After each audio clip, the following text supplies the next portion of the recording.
Hello, hello, hello. Welcome in, everyone, back to Dynasty Life. Kendall Valenzuela, Jake Trowbridge with you here today. And we've got a fun episode for you because we've got a Dynasty mailbag coming in, Jake. We've got questions from our great Discord, and everyone can make sure to go and join that Fantasy Life on Discord. So make sure you go and check that out. But I'm excited because we've got really good questions to go through. How you doing? Yeah, I'm impressed with the level of question that we've been able to bring in from our Discord, which just speaks to how well informed everybody in the Fantasy Life Discord already is to have a basis for some of these questions. So, not to pat ourselves on the back too much, but very good stuff. They already know. Like they know we're biased and they know that we love them. But yeah, the Discord, by the way, and Sam Wallace does a great job of just making sure everything is going smoothly. So shout out to him. But I really do recommend everyone, if you've got trade questions, any time of the year, like go join our Discord. We've got awesome members in there. So make sure you go and check it out. And Jake, we've got no shoulder pads this week. We're actually like down to business. Pistol Pete isn't here to distract us. So I feel like that's already a win. No offense to Pistol Pete. Yeah, I mean, I don't know if the entertainment value will be quite as 5 stars as it was with all the costuming last time. But I put on my summer shirt. I feel like I'm trying to bring some extra vibes that way. So maybe that can hold us through. I know. I was going to say Summer Jake activated. I absolutely love this for everyone. All right. Appreciate everyone hanging out with us today. Let's get into it. Time for that Dynasty mailbag presented by DraftKings.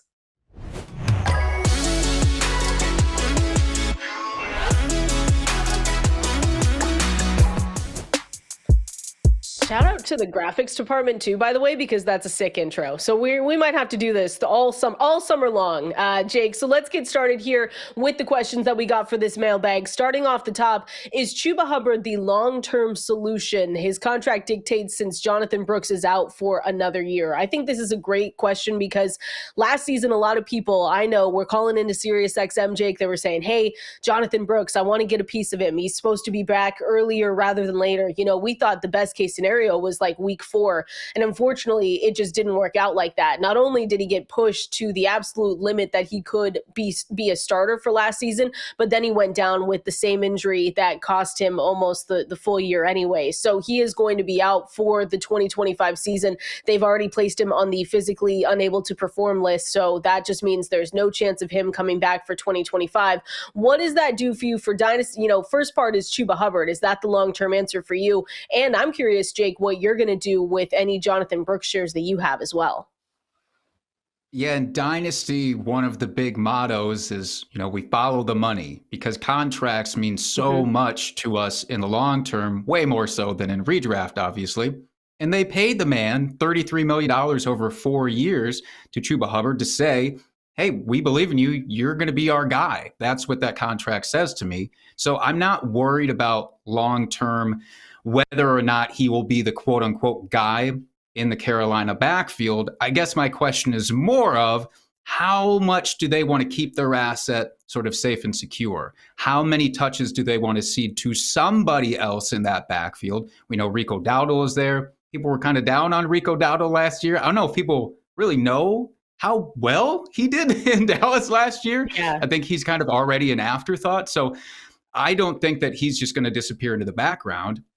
I do think Hubbard will be the main guy. Certainly, he earned that RB13 last season in a pretty bad offense that, should be getting better, hopefully, this year. So I do think that it's Hubbard. Jonathan Brooks is somebody I'm so bummed for. Coming into the league, we knew the injury was going to hold him back a little. I did not expect that it would be anywhere close to this. And I know Todd Gurley came into the NFL with a similar type of injury situation out of college. Obviously worked out well for Todd. Not going to be the case probably for Jonathan Brooks. I think it's really hard to say like 2 years in a row, same injury, to sit out your first 2 years in the NFL. It just often does not work out for folks in that situation. So if you can sort of move him to another roster because he is qualified for your IR spot, and if your league has that, maybe somebody's like, hey, I'll give you, I don't know, a couple of thirds for a guy that I can just stash over here and not have to worry about, I'd make the move. Yeah, it's so disappointing, right? Because it's the same ACL from when he was in college, the same injury to the same ACL, and we didn't really see him, Jake. I mean, 9 carries for 22 yards, 3 catches for 23 yards. That's across 3 appearances his rookie season last year. So we didn't even get the full taste of Jonathan Brooks and what he could do. And I think it's a good maybe learning opportunity for some, especially in redraft. Like so many people were taking Jonathan Brooks, sixth round, seventh round, saying, hey, I just want a piece in case he's good. If you have an IR spot, like you said, I don't think, the risk there isn't really that much because you can stash him. But when you are in leagues without an IR spot and you're just kind of, he's just taking up space there, it's really disappointing. So we always have to kind of follow just all the injury news and updates that we can throughout the offseason. And like you said, I love Chuba Hubbard. He had a phenomenal season last year. He was ready to step up. And I'm with you, Jake. I like to follow the money. Some people say, we shouldn't do that every single time. But I don't know, when Chuba Hubbard rushes for almost 1,200 yards on 250 carries with 10 touchdowns, he averaged 4.8 yards per carry as well. Like I'm going to follow that and follow the money. And I think it shows us that he's going to be good this season. I also don't mind Rico Dowdle. Dynasty wise, I don't think that he's going to be a huge asset, but I do look at him and I think to myself, he could, have 35% of the pie there for the running backs. I know projections wise, Dwayne McFarland has Chuba Hubbard with 946 rushing yards, Rico Dowdle with 408. But we're always an injury away. We never want it to happen, Jake, but if there was another injury in this backfield, if Bryce Young continues to get better like we saw in the back half of the season last year, maybe Rico Dowdle might be one of the better handcuffs here. Yeah, and that's the protecting the asset part of this as well, right? Because injuries are such a concern for guys in his position. So maybe Panthers even just back it off to get away from that altogether. We know that Trevor Etienne is there. I don't think that he is necessarily set up to be a workhorse if the worst were to happen to Chuba Hubbard. So I absolutely agree. Rico Dowdle, you can get him for peanuts, I'm sure, in your Dynasty League. And it's not as if we're hoping for big things 3 years from now. But if you just need an extra little bit of comfort at the running back spot in Dynasty, go ahead and grab him. Yep, I agree. And let me just say, Rico Dowdle, 408 rushing yards projected, 1 receiving touchdown, 132 receiving yards as well. So there's that for you. If you're looking at someone smaller like Rico Dowdle, I didn't mean to say that, Jake. I didn't mean small. I meant like just overall, just a smaller dynasty asset. I'm so sorry. We can't start off the show like that. That was kind of mean. All right, let's go to the next dynasty question. I swear I did not mean to do that. Next dynasty question here. Understanding every team's situation is different, should a total rebuild team trade away the 101 instead of drafting Ashton Jeanty? I'm curious, Jake, and I'm excited to hear your answer here because everyone is different in how they like to rebuild. So what would you say to anyone, wanting to rebuild and they have the 101? It's such a great question on so many levels because, first of all, the meaning of rebuild is so different for every single manager I've ever played with or against in a Dynasty League. To me, a total rebuild, an all-out, blow it up, start all over rebuild still shouldn't take more than 2 years. There are some people out there who just I think they fall in love with the idea of rebuilding a Dynasty team because there's no limits to what you can do. You're not tethered by the structure that everybody else is. You don't need an actual starting lineup at any time. So I do just want to caution the people who kind of go a little too far with rebuilds. But if you are in that situation, you want to blow it up, I say take that 101 and go ahead and shop it around as much as possible and as close to the rookie draft as possible. Like on the clock when you have the 101, best time to get maximum value. I know that sounds foolish because there's nobody who's not going to take Ashton Jeanty at 101. And yet, once you make the pick and you have that guy on your roster, a few weeks out from now, anything can happen in the NFL. Not saying that his value is going to all of a sudden tank a month down the road because of a bad, preseason game or anything like that. But that's when you get your maximum value, though, is when it's literally the pick itself. Now, I've seen some trades, and I don't have Pistol Pete here to second guess these trades and whether they're real or not. So hopefully take them as truths. But some hauls that I've seen for the 101 spot thus far, these are super flex leagues. So a little context there, 2 QB startings. Kyler Murray, the 105, and a 2022 for Jeanty. Again, Superflex. I like Kyler, so I'd be open to doing that. You still get a rookie pick at the Nice. 105. Pretty interesting. You can go Baker Mayfield in the 102. That's another one that I've seen. Chase Brown, the 109, a 2020 second first, and a couple of second round picks. All of these are pretty appetizing for me. It's ultimately going to be probably dependent on team size and things of that nature, league size, but I think I'd be moving that pick. I like that. I like you saying, do it day of your draft as well. I think that's because that puts the pressure on people. So I do like that call out, Jake. And for me, I know every team is different, but if you really are in rebuild mode, I agree with everything Jake just said. And that the 101, you can get like the one thing that I always look at if I'm looking to rebuild, and I agree, Jake, too, by you saying, hey, it should only really take 2 years unless you just love to rebuild for, 5 or 6 years. That might be your thing, but it's not for us. But getting as many picks as you can as well. Like the future needs to be young. And if you look at your roster and you say to yourself, all right, I've got a few good older weapons, but they're not going to be useful to you in 2 years, 1 year to 2 years, now's the time to trade them. So for me, when I look at that, depending on how your team build is, I do think that getting rid of that 101 pick, not drafting Ashton, because you're not an Ashton Jeanty away from winning. So making sure that you get as many picks back as you can so that you can treat your team and change them to a little bit more, to be a little bit more young. I think that's way more important, Jake, than keeping, a Mike Evans, a Derrick Henry, and saying to yourself, well, they could be pivotal pieces for you to win in 2 years, but we just don't know what they're going to look like. Yeah, and this isn't one of those older assets where, like, I know sometimes people cling to the older guys because I can't get that much for them in Dynasty, so I might as well just hold on and hope for the best. And that's fine. I might dispute that a little, but I understand it more. Ashton Jeanty, already a presumed superstar in Dynasty. Again, he can fetch you so much that, and to your point, nobody who's going into a rebuild of this magnitude is an Ashton Jeanty away from a championship. As much as I love him, this is not any slander towards Ashton Jeanty. I want to be very clear about that. But yeah, go get what you can for sure. Exactly. Derrick Henry, by the way, you see his contract, 2 years. He just got an extension here, 2 years, $30 million contract extension. That's us next, Jake. I hear, nice. They're making calls for us, let's extend the podcast, 30 million coming our way. It'll be fine. I mean, we'll see if I accept that offer or not, but I'm hopeful that they extend it. Fair enough. All right, next question here in our Dynasty mailbag. And again, make sure you go over to our Discord. Just great people in there answering questions every day, all day. But that's the Fantasy Life Discord.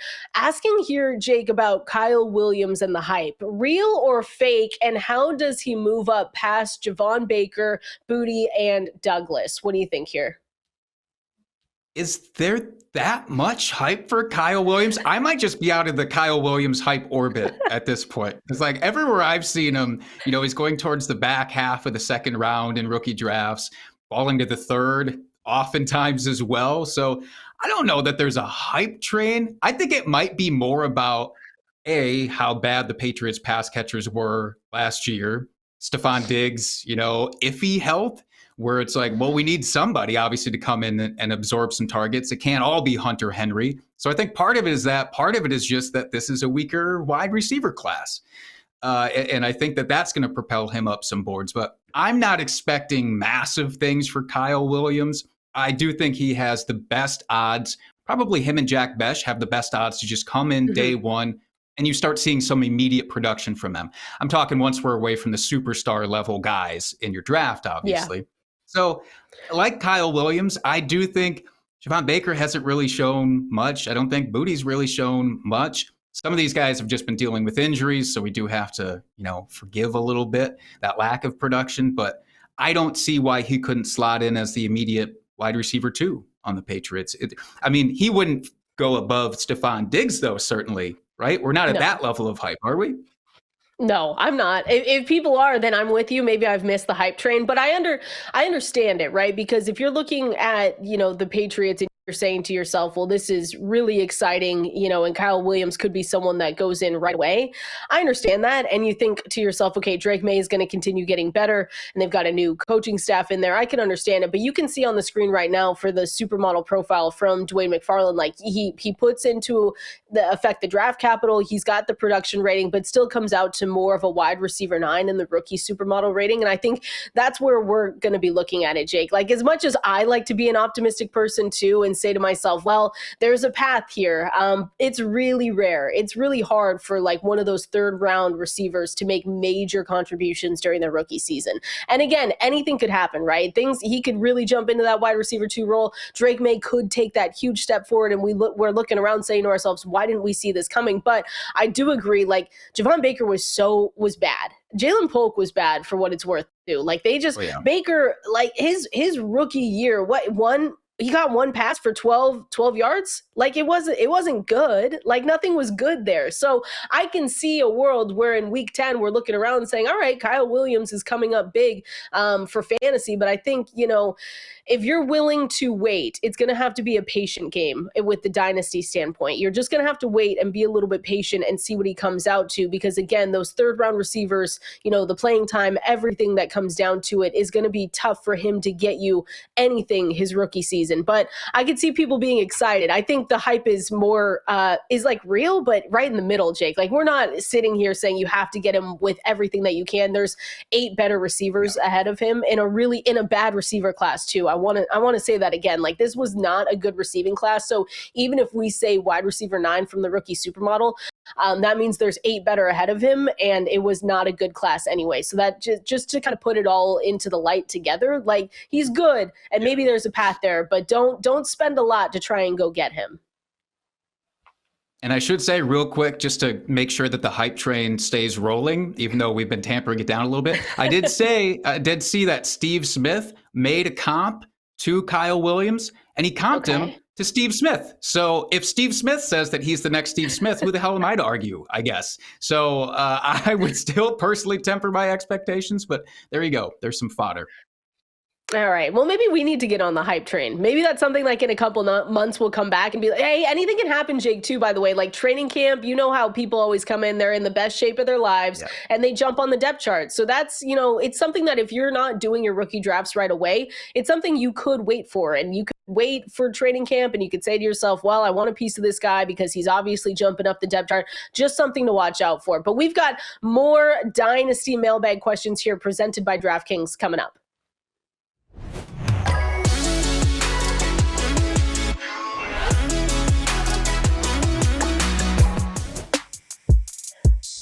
All right, basketball fans, it's crunch time. The NBA playoffs are heating up and every game is do or die. With the finals on the horizon, there's never been a better time to get in on the action. Right now, you can play along with DraftKings Pick 6, a fresh and exciting way to experience daily fantasy sports. All new customers who play just $5 will score $50 in bonus bets to keep you in the game. Download the DraftKings Pick 6 app now and sign up with the code FANTASYLIFE. The crown is yours.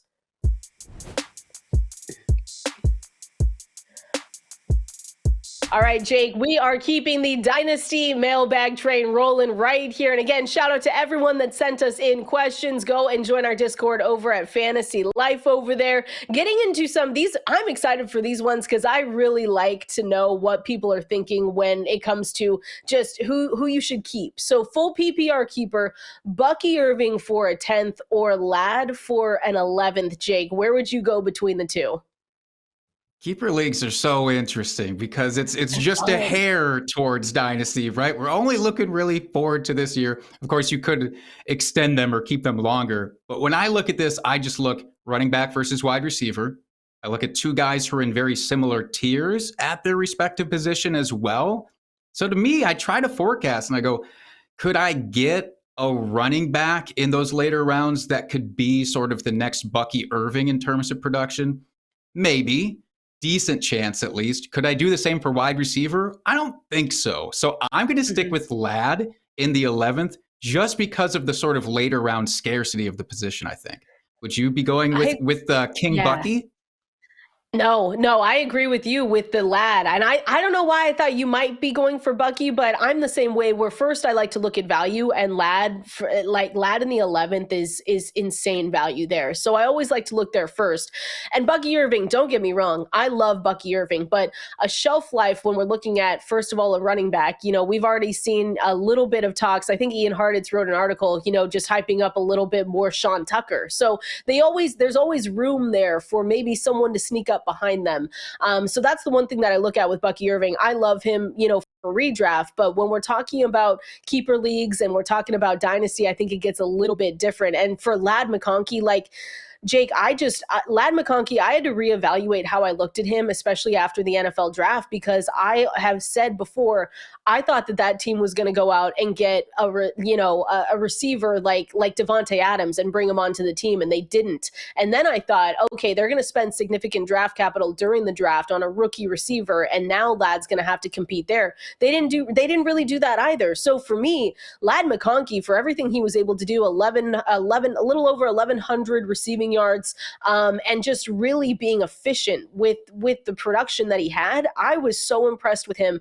And now he still has that wide receiver one job locked down. So there could be, there are going to be a little bit more, there's going to be a little bit more target competition, but it's really Lad McConkey's world over there for the Chargers. Justin Herbert looked really good. I thought that team overall was like a year ahead, or maybe even 2 years of when I thought they were going to really turn the ship and be good. So I'm with you. I really like Lad in this one for an 11th. And a lesson to future self for me, don't judge a guy strictly based on a lack of college production, because I had such a knock against Lad McConkey for that reason, and it was obviously foolish. So I say to future Jake, just calm down with all that, man. Just enjoy the talent when it's there. And I do love Trey Harris, speaking of talented, but to your point, he's not going to come in and all of a sudden usurp him in terms of like target share. If anything, you should just make the offense hum a little bit better and hopefully lead to some more touchdown opportunities for Lad.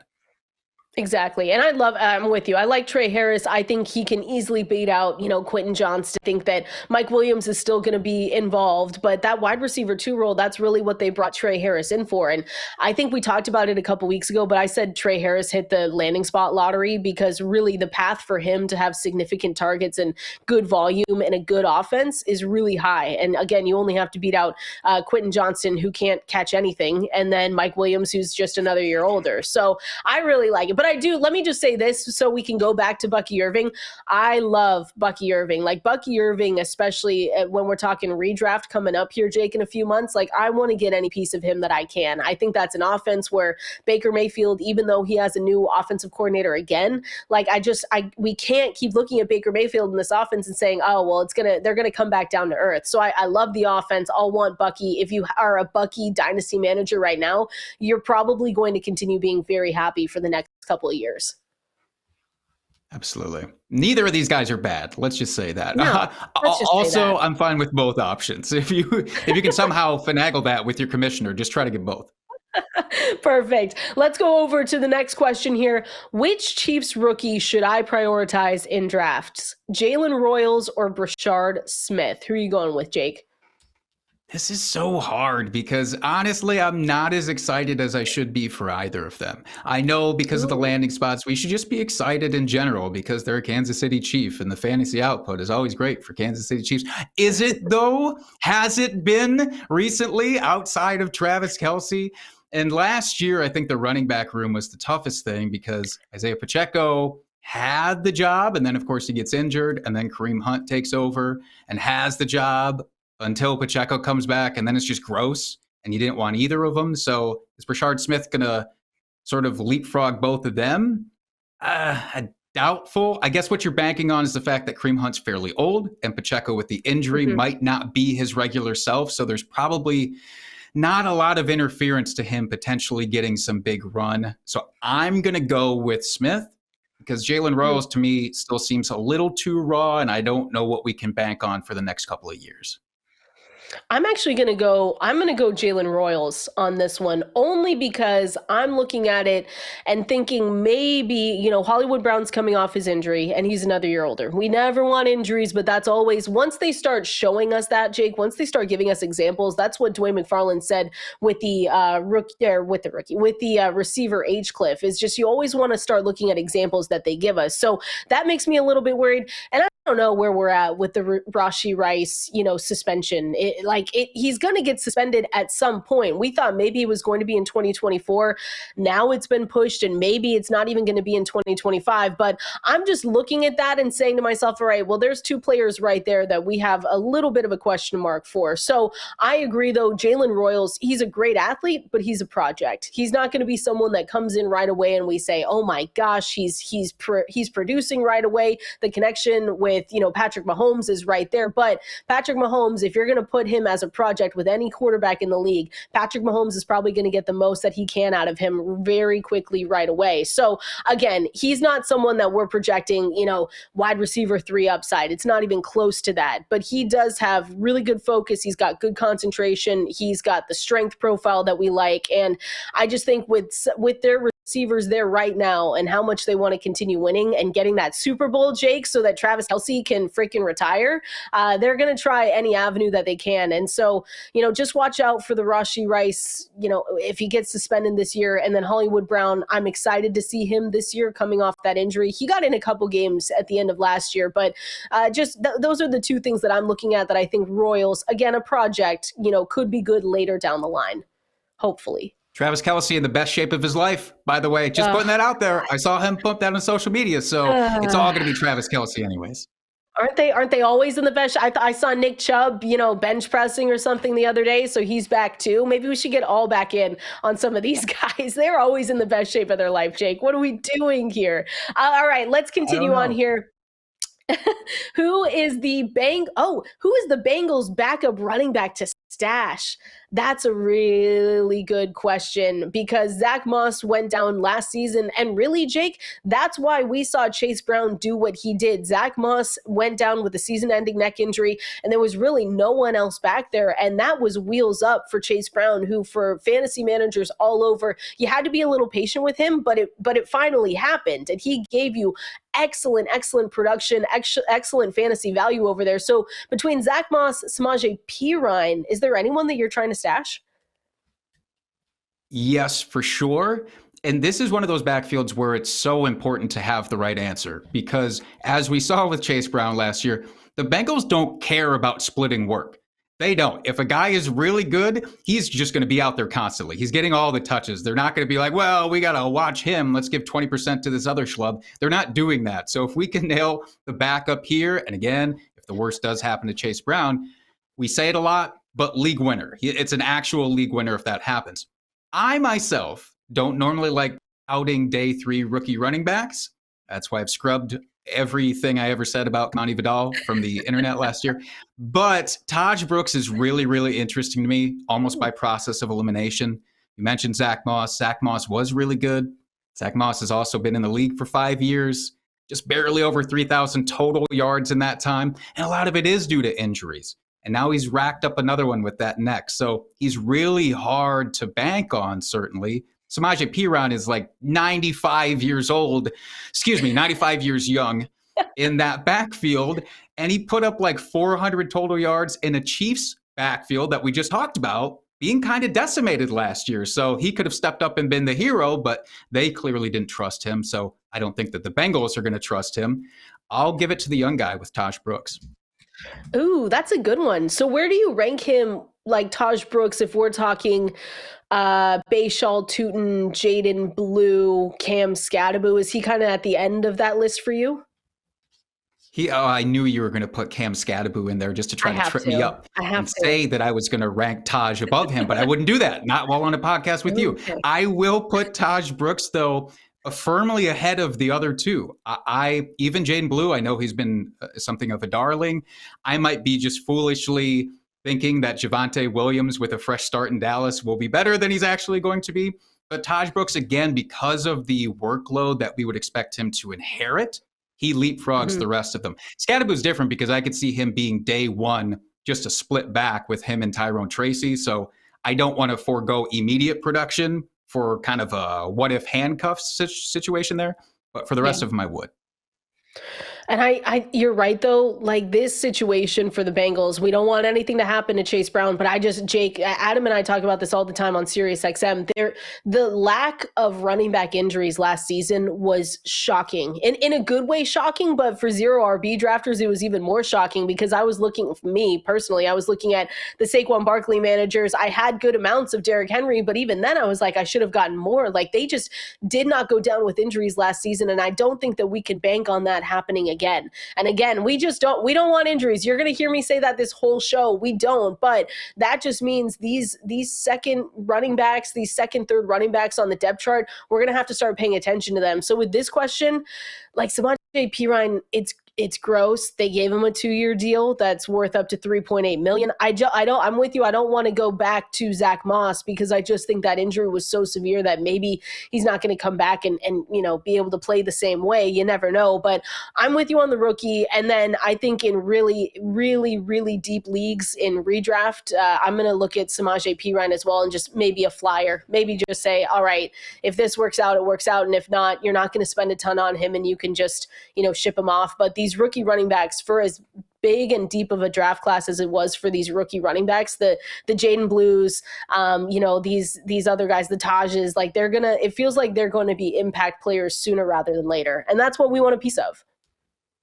And one nice thing with the Bengals backfield, in addition to all the great things we've already said, is that they've shown they don't care about draft capital as much as we do, or as much as some other teams even might, because Chase Brown himself is a day 3 guy, and they clearly don't have an issue with him. Oh, you're a 5th round pick. Sorry, man. Call me when you get drafted in the 3rd round. They don't care. So again, Taj Brooks, I know he was a day 3 pick as well, but I'm not going to be scared off just because of that. It also feels like the last thing on this, because we do love talking about the Bengals because they were just giving us great stuff last season, but Chase Brown, for what it's worth, it feels like, do you think they'd give him the same workload? Because the one side of the argument, Jake, is, you can't put the genie back in the bottle. You can't, whatever the other one is. You can't put the toothpaste back in the tube, right? If you've already seen how good Chase Brown is, why would you try to reel that back in? But the other side of it is they allowed Zach Moss and it to be a 1A, 1B situation for as long as they could. And what brought that back was him getting hurt and getting that neck injury and not being able to play the rest of the season. So then it felt like the Bengals said, okay, we're going to allow you like 990 carries, 990 yards, 229 carries, 7 touchdowns for Chase Brown. Like, I also question if they're going to give him that workload again. Yeah, I can't ever really get inside the heads of these coaching staffs accurately, because we often try to predict, and of course, Dwayne McFarland does such a great job of actually doing this, and his metrics are pretty solid. But myself, schlub over here, I go, hey, if I was a coach in the NFL and I had this amazing running back that's still very young, has had no real injury issues, and he makes our team better when he's on the field, I just don't want you to leave. I will continue to put you out there as much as reasonably possible. So yeah, 95% of the snaps, probably too many. But will he be our current definition of a workhorse still? 75%? Absolutely, I could still see that happening. Because again, your other options, they're either untested, old, or oft injured, and that's not a great combination either. Fair. Speaking of Dwayne's projections, I can go through them right now, and you guys can all find these at fantasylife.com. Does a great job. Dwayne, Matthew Friedman, make sure you go and check these out because it can answer a lot of your questions. But for Dwayne and Chase Brown, projected 864 rushing yards, 6 rushing touchdowns, and then he's still getting the receiving work, Jake. 57 targets, 49 receptions, 405 receiving yards with 2 receiving touchdowns there as well. Puts him just under 200 projected fantasy points for 2025. So still pretty damn good. And that's what we want in any of these guys when we're looking at them. All right, before we continue on, let's go over and hear from our friends at Bud Light. Check out the new whip. Tight. Fully custom. How many Bud Lights can you fit in that puppy? As many Bud Lights as it takes. That's a lot of Bud Lights. I'm going to have to give me one of those.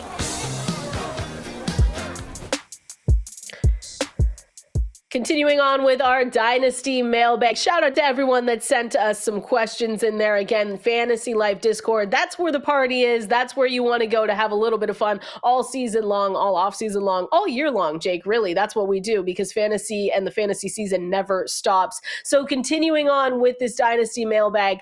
What's the scoop on Jags running back Bhayshul Tuten? Where does he factor in with ETN and Tank? Again, Jake, another backfield where maybe not right away in my eyes, but this could be a big question that leads to a ton of good fantasy points here in the next couple of years.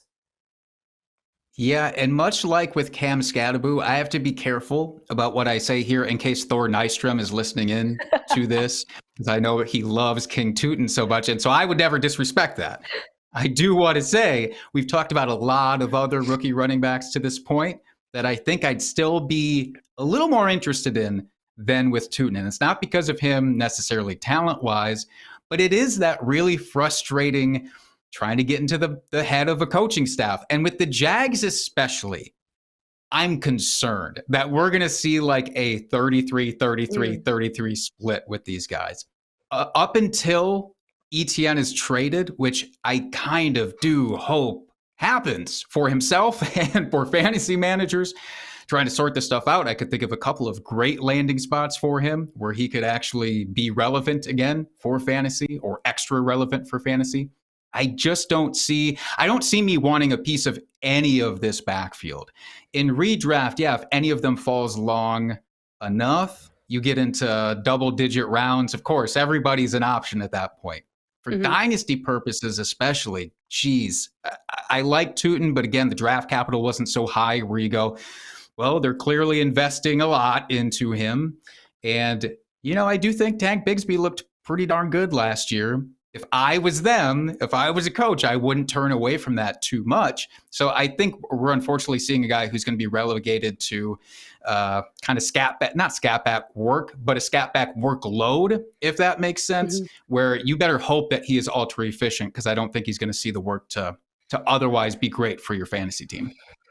Yeah, Bhayshul Tuten, if you have the ability in your dynasty leagues to be patient, then I would say absolutely go for it. But if you need running back production from rookies immediately, you kind of know who you have to go and get. And it's the Omarion Hamptons, it's the RJ Harveys, it's the obvious Ashton Jeantys of the world. But Bhayshul Tuten does fall into that same, not the same workload, but we mentioned Jaden Blue before where you're like, okay, this backfield, like it feels, it could be open. But to me, when I look at Bhayshul Tuten, King Tuten, like you said, he had a great combine. That's why, Thor Nystrom named him King Tuten of the combine. He was amazing there and he showcased a lot of skills. But for me, I don't necessarily expect Travis Etienne nor Tank Bigsby to kind of just fade away because they added a running back in round 4 of the NFL draft. Now, I do think Tuten has this big playability where you can see that the Jaguars are trying to do anything they can to get those big play guys, like what they did with Travis Hunter, where they just said, hey,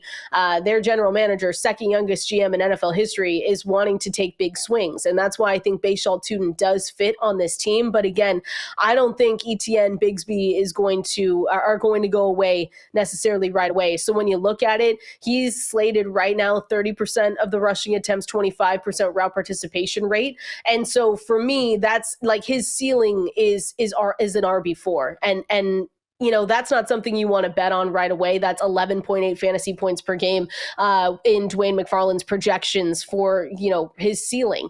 And so, I don't know, Jake, RB4 ceiling, 11.8 fantasy points per game. Again, I think if you want to take a shot at Bhayshul Tuten and hold him for a little while, just to see, like you said, if there's a trade, if something just doesn't go right with Travis Etienne, if Tank Bigsby, if they start splitting a little bit more of the work, then it'll be worth it. But definitely don't take Bhayshul Tuten if you need someone to produce for you right away. And I will say, sometimes in Dynasty, you don't even draft a guy because of what you expect him to be for your own fantasy team. You draft him because you go, well, there's an obvious path to hype where I can turn around and trade this guy if there was to be some big breaking news type of thing. So when you're looking at a cluster of these types of players in your rookie draft, that's not to say steer clear of Bhayshul Tuten because he does have that path of like, ooh, it's a path to hype.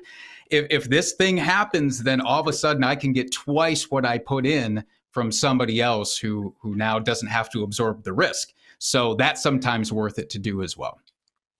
And things change all the time, Jake. Like, we could be done with training camp and we could say, okay, obviously this is going to be a committee, but he's going to be involved in that committee, and ETN just isn't good at all, and it's going to be Tank Bigsby, Bhayshul Tuten. So I could just say that. And if you give him 50% attempts, 40% route participation, the range of outcomes shifts so well in his favor, because then his floor projection is 8.8 fantasy points. His ceiling projection then, though, bounces up to 17.4 points per game. So that's not necessarily saying we see that at the very beginning, but mid-season, would it be crazy if we looked around and said, well, this turned into a committee and Bhayshul Tuten is actually someone that's way more involved than we expected? I don't think we would be shocked by that at all. So just the range of outcomes for when we're talking, right now in May to when training camp starts in July to when the actual season starts in September, there's like a lot of variance there, Jake. So, right now we're just trying to guess. We're trying to give our best guesstimations. Listen, I can't wait until all the blurbs start coming out, by the way. Are you as excited as I am for this, Kendall? Yes. Of just like every little blurb that comes out about every one of these players we've talked about? It's going to create a trading frenzy in somebody's league. So might as well just prep yourself to take advantage of that, I guess is what I'm saying. What's your favorite blurb that you get? Because mine during training camp, first of all, always love the best shape of, he's in the best shape of his life. I love to quote those. And then my second favorite, Jake, is when people, start reporting like first guy in, last guy out. Like he's still on the jugs machine. He's going to be a workhorse. Like those are my two favorite things to look out for during training camp. Yeah, I just like it when a guy doesn't get locked out of training camp. That's what I look for. As long as they're not actively kicking him out the door, then I'm pretty psyched about that. But yeah, I think the best shape of their life thing is just, it's ubiquitous to a point, but does that mean that I'm not going to fall for it? Of course not. I'm still going to fall for it every time. Every year. I do it every year. I get so hyped. I'm like, yes, best shape of their life. The story just a couple weeks ago about Kyler Murray, best shape of his life. He's 100% now. I'm like, oh, I'm back in. QB8 for me. And I don't care if that sounds stupid. Like that's where I'm going to put him. Let's keep going here, Jake. More from the Dynasty mailbag. So here's another rebuilding question. So for rebuilding teams in a super flex tight end premium format, what order would you suggest prioritizing building your team? I've heard generally that running back should be last. Thoughts? So this is where the formats for Dynasty really, they can get a little haywire. So Superflex, obviously, you're looking at starting two quarterbacks. Potentially, you don't have to, but you can start two quarterbacks every week. A tight end premium gives you a little bit of an extra boost. So if they catch a pass, you might have it be worth 1.5 points, whereas it's worth 0.5 point or 1 point for everybody else. That said, just because it's a tight end premium does not say to me I have to go out and try to get Brock Bowers at all costs. Of course, I would like to have Brock Bowers. Everybody would. But for me, when I'm looking at the hierarchy of things, if it's super flex, you got to start with quarterbacks. They have the longest shelf life. They have the most impact still for your teams. I try to roster 4 in a super flex league if I can, 2 studs or stud adjacent guys, and then a couple that are, you can slot in and have them be serviceable if need be, or maybe just a guy who stuck a guy back in the depth chart. You want to see what happens. Then it's wide receivers, though. Wide receivers, I think, across all formats are still just golden because, again, longer shelf life, typically less susceptible to some of the stuff we've been talking about, like some of these blurbs. Wide receivers rarely get pushed up and down the depth chart kind of seemingly at a whim. The talent wins out with those guys. So you don't have to worry as much about a new coaching staff, a new scheme, all that, new quarterback. They're a little less affected by all that. Then I go tight ends. And then lastly, yes, running backs. I know me and Pistol Pete Overzet disagreed with this last week. I will take whatever quote unquote scraps I can get at running back to fill in those pieces at the end, because you can get those kind of nice 26 to 30-year-old guys that aren't the studs but will work for you, or you can draft them cheap in your rookie drafts too.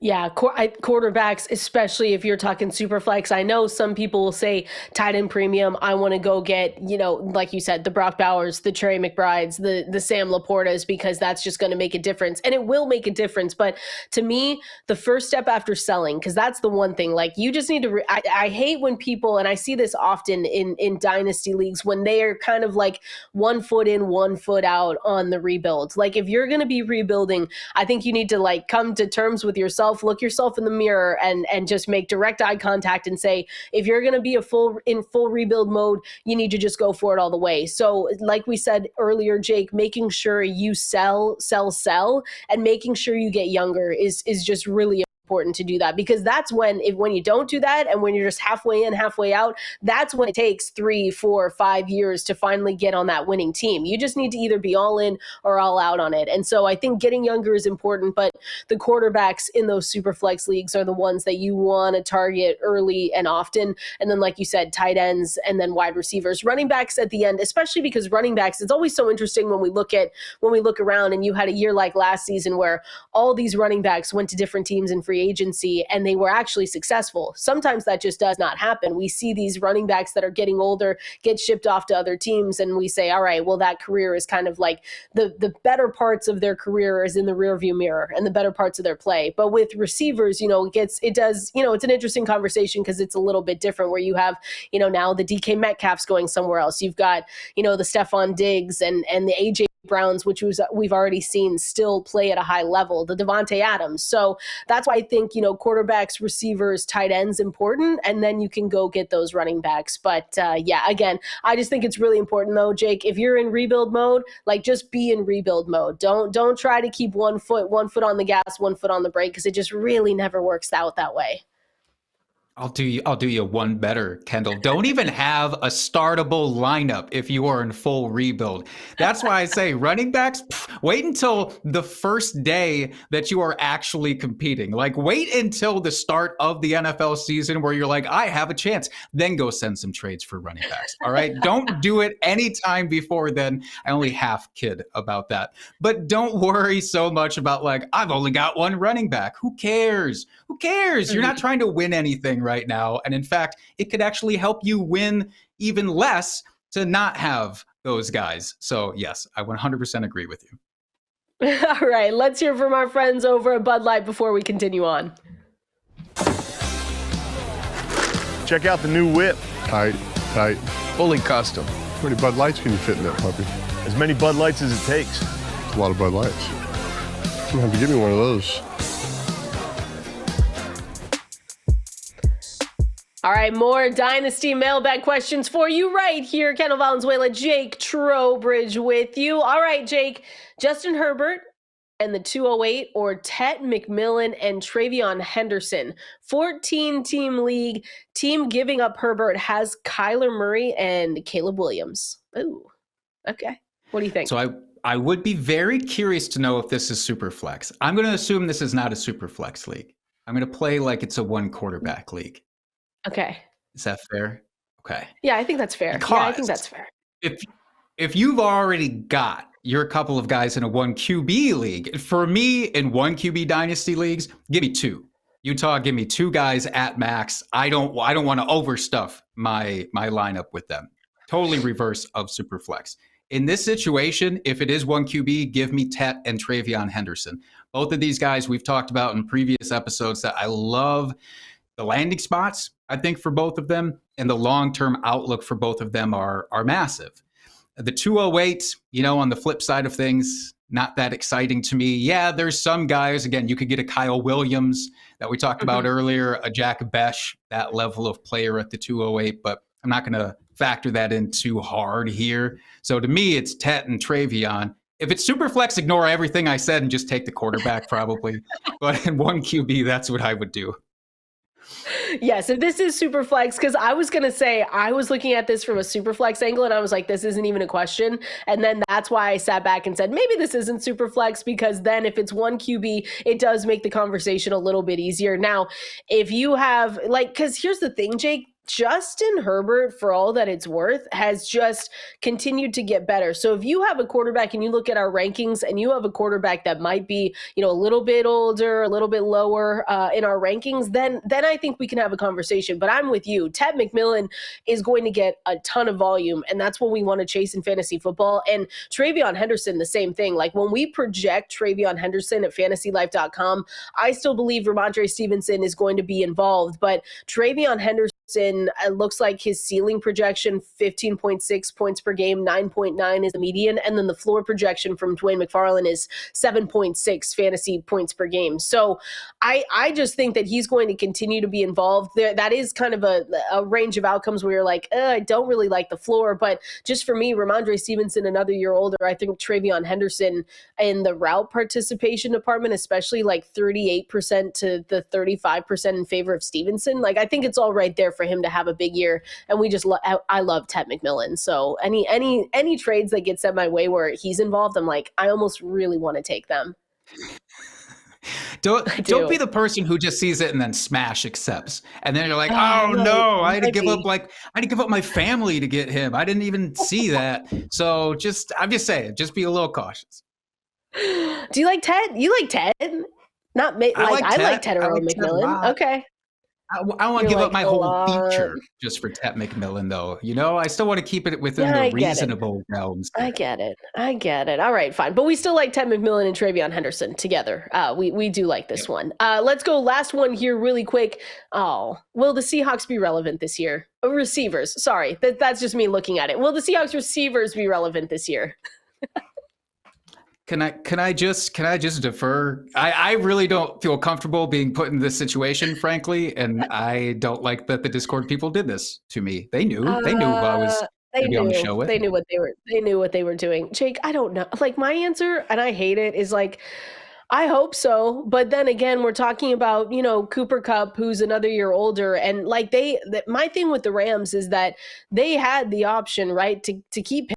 And it was one of those things where they looked around and they said, well, you're not going to be able to give us what we need to compete. And so that's the one thing with Cooper Kupp, another year older. And I think his better days are behind him, but he's still, for all that it's worth, he's still going to be the number 2 receiver for Sam Darnold and going to be opposite of JSN. Like JSN, I'm for sure, I'm still going to target. I'm a little, the bigger question to me is about the wide receivers is just how good Sam Darnold's going to look. And I know they went in during the NFL draft and they fixed a little bit of that interior offensive line. They went out and got Gray Zabel with their first round pick, which I thought was amazing. But Sam Darnold under pressure is not a good quarterback. Geno Smith did a lot, and I say this all the time, but Geno Smith did a lot to make that offensive line look a lot better than they were, especially when he was under pressure. Like he was able to make them look really good. So Sam Darnold under pressure, without having the quarterback whisperer like Kevin O'Connell there makes me a little bit nervous, but I'm going to be targeting JSN, but really that's about it for me. I'm not going down the depth chart and saying I want Marquez Valdez-Scantling or, Cooper Kupp. If Cooper Kupp continues to fall, maybe, but I don't know. What about you? Are Cooper Kupp really is the question here, because people are going to target JSN, but are you going after Cooper Kupp? Going after, no, because he doesn't have Matt Stafford, the fantasy wide receiver mischief maker in the best way possible. So to me, Cooper Kupp has been going, we've done some mocks, even here for Fantasy Life, where he's going around like early round 7. And it's fine when you hear that, like, yeah, that's fine. That seems reasonable. But there's always a cluster of guys that I'd so much rather have over Cooper Kupp at that spot. So to me, unless he keeps falling over the rest of this offseason, which I don't think he will, I think the hype machine will probably get him boosted up into the 5th round at some point. And I'm probably going to be out on Cooper Kupp. I'm definitely out on Marquez Valdez-Scantling. Every time I hear that name, it gives me the shivers.